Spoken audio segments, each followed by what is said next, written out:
Ifahamu historia ya kipekee ya maisha ya Rais Magufuli hadi kifo. Hii imeandaliwa na Aziz Hashim na imesomwa kwako na mimi Timothy Mali.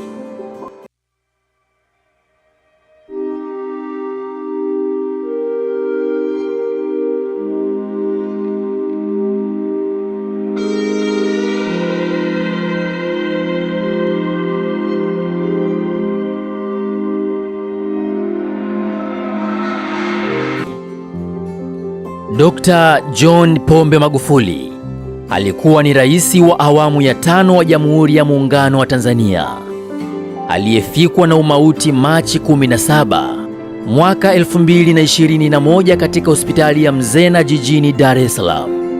Alikolazwa kwa siku kadhaa kutokana na maradhi ya moyo yaliyokuwa yakimsumbua kwa kipindi cha zaidi ya miaka 10. Taarifa za kifo chake zilitangazwa na makamu wa rais Mama Samia Suluhu Hassan kupitia televisheni ya taifa ya TBC.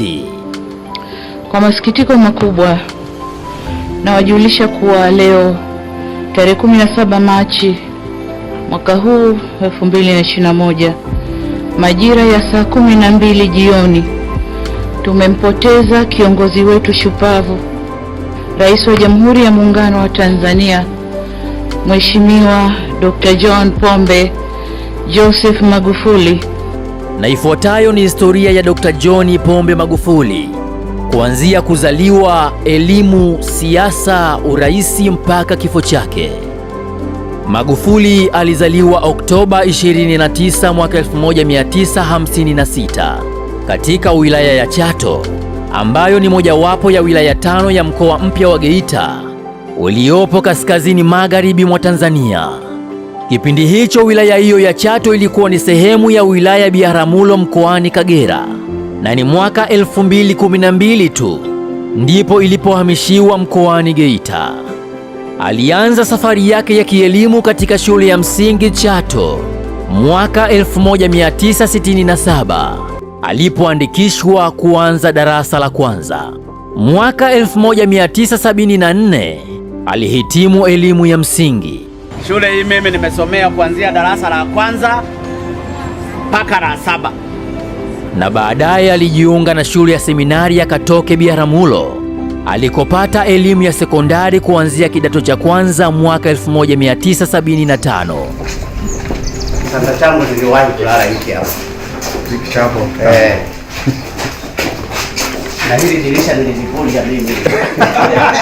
Baadaye mwaka 1977 alihamishwa katika shule hiyo na kupelekwa katika shule ya sekondari ya Laiki mkoani Mwanza alikohitimu kidato cha 4 mwaka 1978, na mwaka 1979 alijiunga na kidato cha 5 katika shule ya sekondari ya Mkwawa mkoani Iringa ambako alihitimu kidato cha 6 mwaka 1981. Baada ya kuhitimu kidato cha 6 mwaka huo huo, Magufuli alijiunga na chuo cha ualimu Mkwawa akijikita katika masomo ya hisabati na kemia, na hatimaye akahitimu na kupata stashahada ya ualimu. Na baada ya kuhitimu mafunzo ya ualimu, Magufuli aliingia katika sekta ya ajira ambapo mwaka 1982 hadi mwaka 1983 alijifunza katika shule ya sekondari ya Sengerema, na baadaye aliachana na ualimu na kujiunga jeshini ambapo alipata mafunzo ya kijeshi kati ya mwaka 1983 hadi mwaka 1984 akipitia katika kambi 3 za kijeshi: Jeshi la Kujenga Taifa la Makutupora Dodoma, Jeshi la Kujenga Taifa la Mpwapwa Dodoma, na Jeshi la Kujenga Taifa Makuyuni Arusha. Mwaka 1985 alijiunga na Chuo Kikuu cha Dar es Salaam na kusoma shahada ya kwanza ya ualimu akijikita kwenye masomo ya kemia na hisabati, na hatimaye mwaka 1988 alihitimu kwa kutunukiwa shahada yake. Baada ya kuhitimu masomo, alirudi tena kwenye ajira, na awamu hii mwaka 1989 aliajiriwa katika kiwanda cha Nyanza Cooperative Union akiwa mkemia mkuu. Lakini bado kiu yake ya kuendelea na masomo haikuwa imeisha. Aliendelea na masomo ya ushahada ya uzamili kwenye kemia kuanzia mwaka 1991 kupitia Chuo Kikuu cha Dar es Salaam UDSM. Baadaye akajiunga na Chuo Kikuu cha Salford cha nchini Uingereza.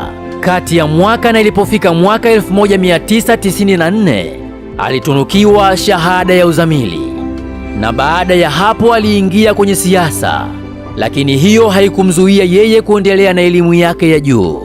Akajiunga tena na Chuo Kikuu cha Dar es Salaam mwaka 2006, safari hii akijizolea shahada ya uzamivu katika kemia, yaani PhD in chemistry, na hatimaye alihitimu mwaka 2009 na kusababisha jina lake sasa libadilike na kuwa dokta, yaani Dr. John Pombe Magufuli.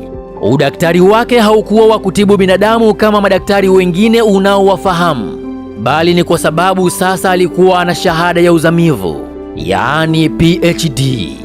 Na hii ni safari yake kisiasa.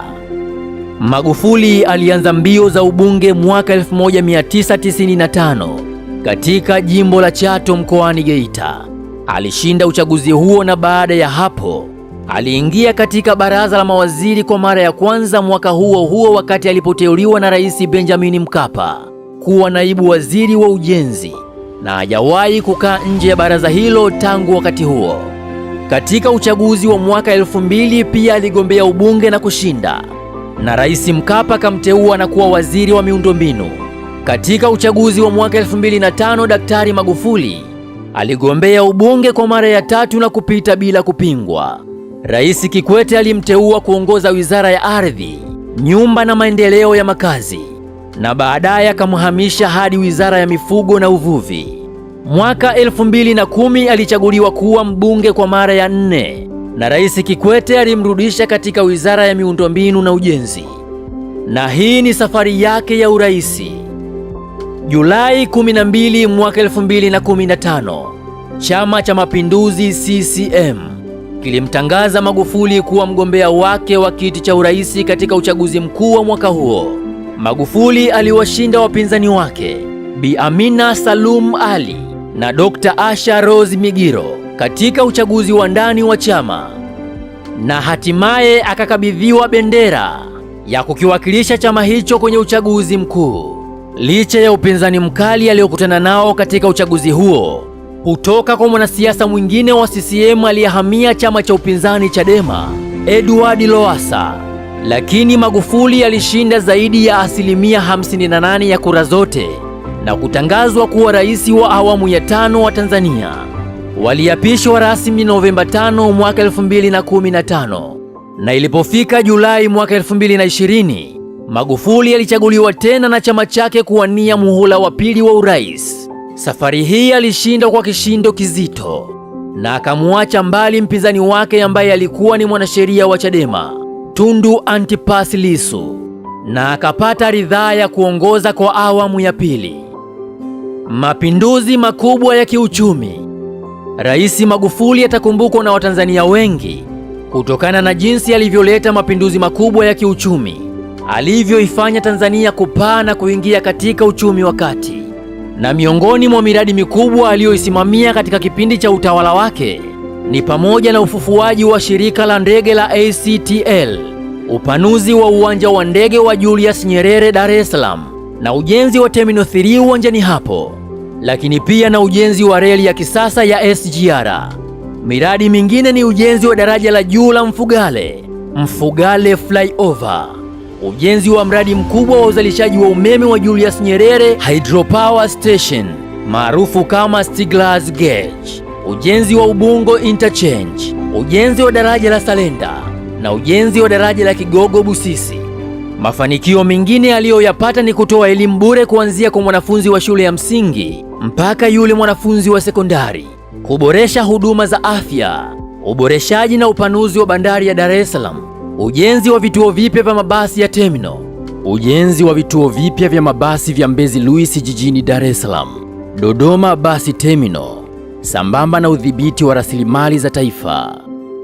Mungu ailaze roho yake mahala pema peponi. Amen.